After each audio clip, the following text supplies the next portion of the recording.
Hello, this is a 160 read on self-confidence.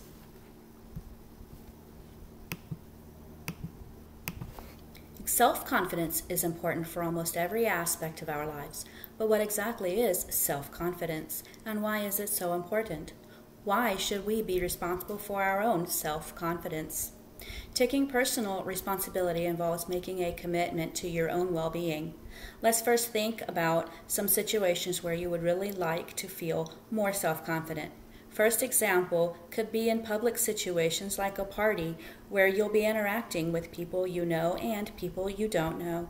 You may want more confidence while working with your boss and coworkers at work, while around people of the opposite sex, or while interacting with people you don't know, going on a first date, interviewing for a new job, or giving a presentation. In order to gain more self-confidence, we will define what it is and to know exactly what it is you're looking for. So what is confidence? Self-confidence literally means to have faith in yourself. So when you are low in self-confidence, it's your self part that you are struggling with. A lack of self-confidence can make it easy for you to want to stay in your comfort zone, and how visualization can allow you to approach these situations with more self-confidence. A woman was invited to attend an event with a friend. She soon realized that she was barely going to know anyone else who would be attending. She was worried she'd end up at the singles table or maybe with a group of kids. If you've ever been through a similar experience, you can probably remember how you felt. Maybe you were nervous, you had sweaty palms, or butterflies in your stomach. The woman decided she didn't want to let her friend down or herself, and wanted to step out of her comfort zone. She began thinking about how she wanted to interact with people once she was at the event. By visualizing herself feeling confident at the event, she was able to bridge the gap between where she was and how she wanted to be. The woman acknowledged her discomfort, did some visualization exercises, and went to the event anyway. This may sound simple, but visualization is a basic cornerstone when it comes to gaining confidence. Any personal development begins with taking responsibility. This means making a commitment to your own well-being, happiness, and levels of self-confidence. Your happiness isn't anyone else's responsibility. It is not anyone else's job to make you feel more confident. There's a reason it's called self-confidence. Before you begin working on your confidence, you need to commit to taking personal responsibility for your self-confidence, and you need to commit to taking personal responsibility for your self-confidence journey. To understand personal responsibility, you should first think about it at a behavioral level. If you do something that doesn't work out, you should take ownership of your mistake or failure. The same is true if something works well. You should also take credit for your achievements and acknowledge your contribution. This is a simple way to look at personal responsibility. And as an adult, this gets a little more complicated. Another thing you also need to be able to take personal responsibility for is your attitude and mood. When we reach a certain age, you then become responsible for your moods, your habits, and how you live each and every single day. Think about this. How many times you say things like, "They are annoying me," or "They frustrate me." Here is what you are really saying. I choose to respond negatively to this person. So, part of taking personal responsibility for our own behavior and how we in turn respond to them is by recognizing that people behave in various ways. Since we are adults, we have the freedom to control how we are going to respond to these people.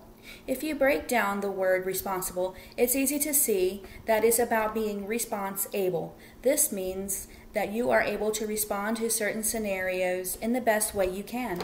You may have responded in ways that were self-defeating or lacking in self-confidence, and now you're hoping to be able to respond to these situations in a different way.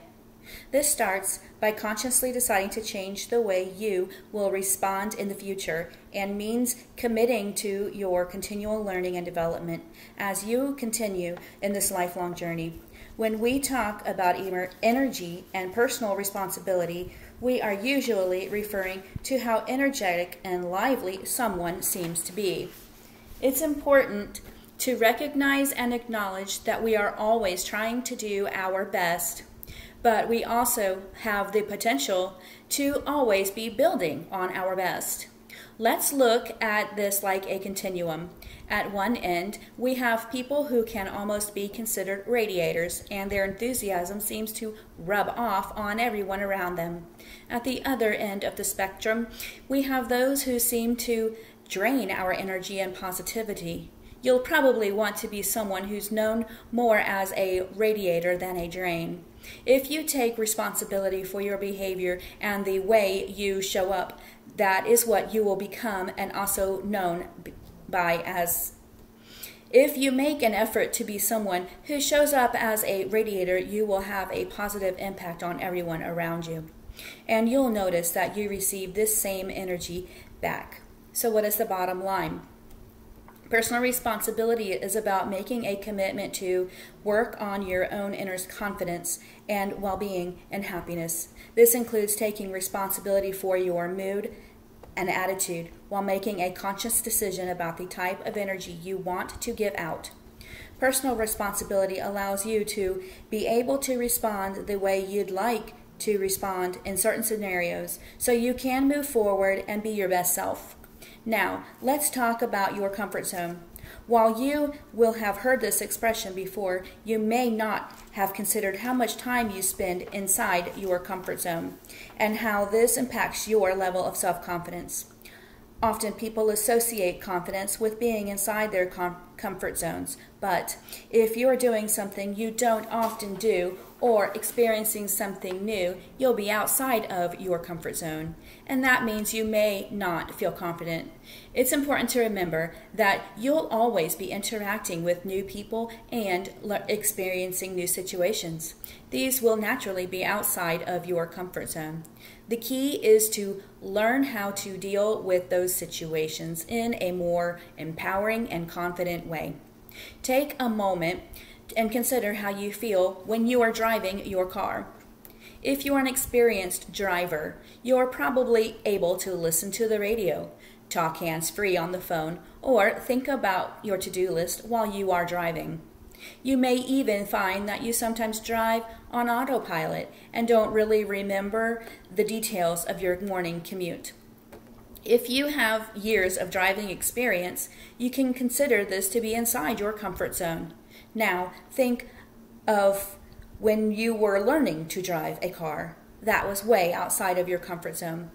You probably went through a mental checklist of any number of steps, like asking if your seatbelt was on, if you were in the right gear, if the other drivers could tell you were learning, if you were going too slow, and on and on.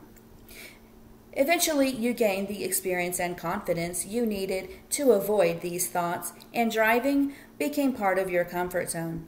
Interestingly, if you have a long-term issue or challenge, this will also be within your comfort zone because it's known and certain. The familiarity of your issues can make it even more difficult for you to give them up. When you begin moving out of your comfort zone, you'll encounter border guards. These are feelings of anxiety, worry, nervousness, and fear. It can help to think about the place outside your comfort zone as the big blue ocean of potential. All the things you already know and do well are within your comfort zone, but you have a wealth of experiences and knowledge waiting for you outside that comfort zone. That's why you can consider the place just outside of your comfort zone as the learning zone.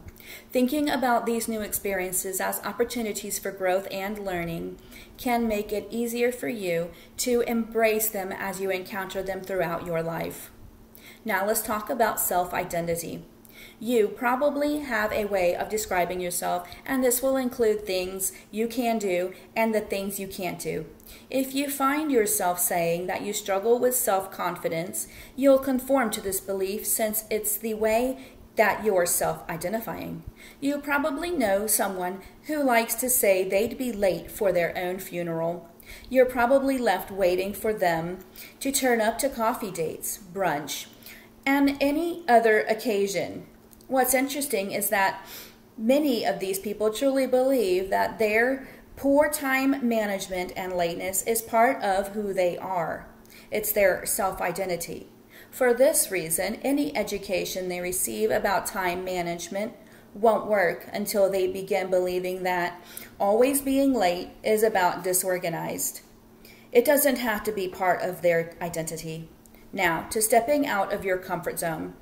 It's important to recognize that if you're going to approach your levels of confidence differently, you'll need to move beyond your comfort zone. And that is 10 minutes. Take time to read your notes and listen again.